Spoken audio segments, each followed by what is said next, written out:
Alright, so I received this quadcopter from Banggood for review. If you look closely at it, it's got grass clippings and stuff all over it. Rather than open up a package and try and give you an impression, what I actually did is put it all together. This is the bind and fly version. This is the Eachine 250 Pro Racer. What's different about this? First, right away off the bat, it's 4-cell capable, not 3-cell capable. The bind and fly version just comes with the quadcopter, set of props, the connectors for your receiver, and 2 wrenches. I know a lot of you guys probably got started with the original Eachine 250 Racer.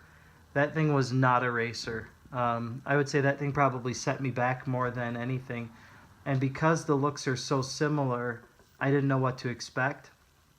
So first of all, how does it fly? Nothing like the original. It's light, it's powerful. The props that they give you are fantastic. The motors are super smooth. The tune isn't bad, it's just soft. It needs to be tightened up a little bit. I need to increase the P and the I a little bit. And you'll see that in the flight footage. The other one was brittle. I crashed it twice and broke it twice. This new version, I smashed this thing a couple times pretty hard, tumbled it, and it took 0 damage. Not even the props were damaged or nicked or dinked. And you'll see I smashed it pretty hard into a tree. Right away I thought the arms were the same. The arms are not the same. They're a totally different material and a totally different design. I don't know if you can see that, but it's actually like a flexible material. It's kind of hard to see. And I'm pushing pretty firmly, but it gives. In fact, if you look, I'm twisting it pretty firmly, but the arm actually twists, if you can see that in the video. So this is a different material. It's a little bit more flexible, so that it's not brittle. Obviously the back is a little bit different. Exposed electronics, I was a little nervous about that initially, but after crashing it a few times, an absolute non-issue. This thing seems pretty rugged and durable. The flight characteristics are awesome. And all I can tell you is that aside from the smiley face on the front with the super cool headlights, this quadcopter is nothing like the original quadcopter. But hopefully that'll show in the flight video. Alright, so this is the layout without the top frame on of the quadcopter itself. I went ahead and removed the top frame right there. Looks like there's a buzzer inside. You've got an integrated power distribution board. There's dip switches for the taillights. It does look improved from the first version. In the first version they had these capacitors or whatever they were soldered to the board right here, and those would get broken off easily. So this looks a lot more sturdy, and then of course flight controller is there in the middle. Let's go ahead and show you how to hook this thing all up, and then we'll get into the flight video. Alright, so because this is the bind and fly version, I need to take this cable, which came with a kit, and we need to hook it up. The top plate is going to need to come off to install the receiver, and I'll be using the provided wrench to do that.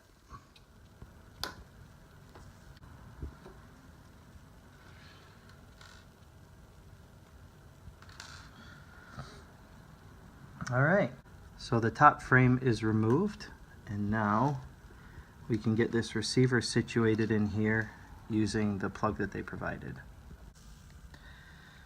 Alright, so I went ahead and plugged in the provided cable. Just go in order from left to right. The red, white, and black is channel number 1. The gray color is channel 2, yellow 3, green 4, yellow again 5, black 6. And then this gets plugged into the board, just like that.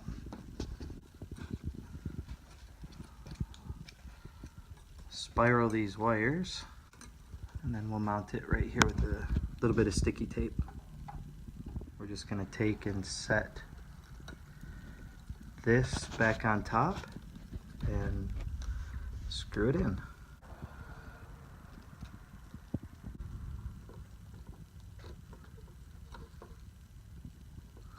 Alright, we got that installed. Now we just need to figure out where to put the antennas. Use some zip ties and some heat shrink tube or tape to put those things in the air like that. And you get good diversity that way. Alright, so this is supposed to run clean flight. This is the first time I'm plugging this in. Let's see how easy this is. Warning, firmware on this device needs to be upgraded to a newer version. Use CLI for backup before flashing. Alright, so a huge thank you to Fry SG on RC Groups. The guy's a genius. If you've never checked out his channel, check out his videos. I was having a hard time getting this to connect, and so he's the one that figured out you need to turn manual baud rate on, and you need to have 115/200 selected with manual baud rate, full chip reset, and see if it'll flash. Flashed. There we go. Connect. And there's our quad. So now we just got to go through the settings. Alright, here we go. We've got it all set up and we're going to try the first test. I've not even run it or anything. I'm running a 70C 4-cell battery on this.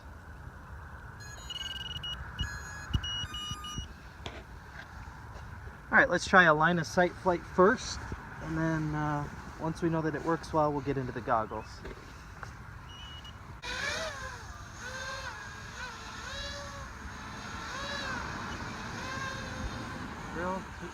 Real smooth on the throttle. The motors are definitely way better than the original Eachine Racer motors were. Just got to get used to it. It doesn't feel anything like I was expecting. It actually feels a lot more like a racer. Like a lot more like a racer. It's twitchy. Alright, let's try a flip. Yeah, this is how they should have built the first racer. This is nothing like the original. Rates are a little slow. I'm going to need to speed those up some. I needs to come up, so it's going to need a little tune, but it's good. Yeah, the rate's a little slow. The wind is pushing it some. Alright, let's try a punch out. Alright, here we go. Full throttle. Whoa, that's fast.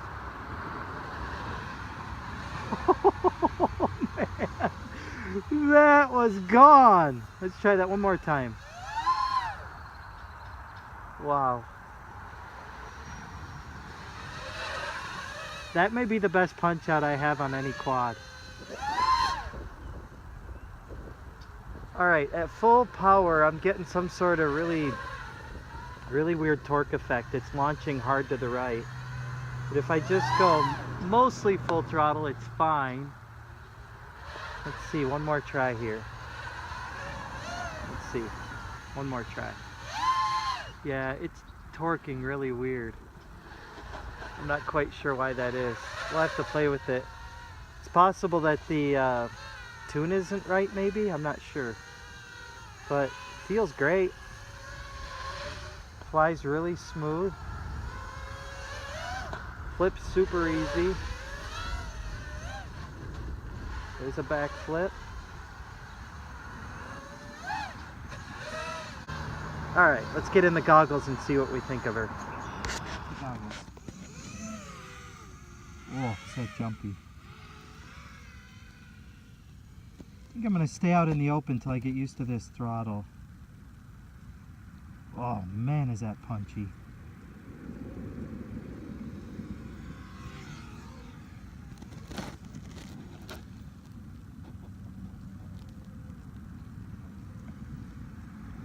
Alright, that was horizon mode. Let's get into full acro mode. That'll help. I feel like I'm fighting the quad the whole time otherwise.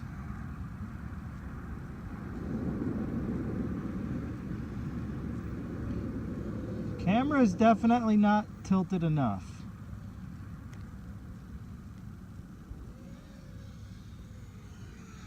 I think we're going to bring that in and tilt that camera up. It's just a little too flat.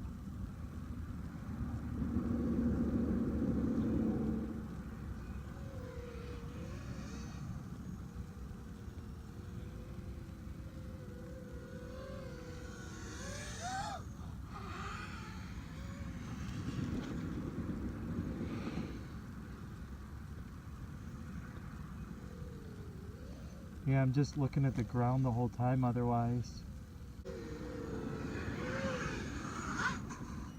Alright, I'm going to increase that camera angle just a little bit. So the coolest thing about this camera tilt, I was flying around and I didn't like the camera tilt. It's just as simple as going like this. Alright, that's a lot better. Maybe a little too much even. Alright, let's try that. There, that's about as high as I can get. I'm getting just a little bit of halo in the camera on the top here, but I think that's good. Let's try that. Oh, that's like so much better.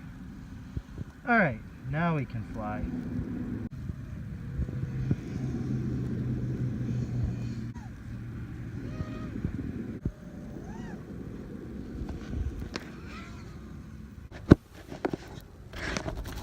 That was better.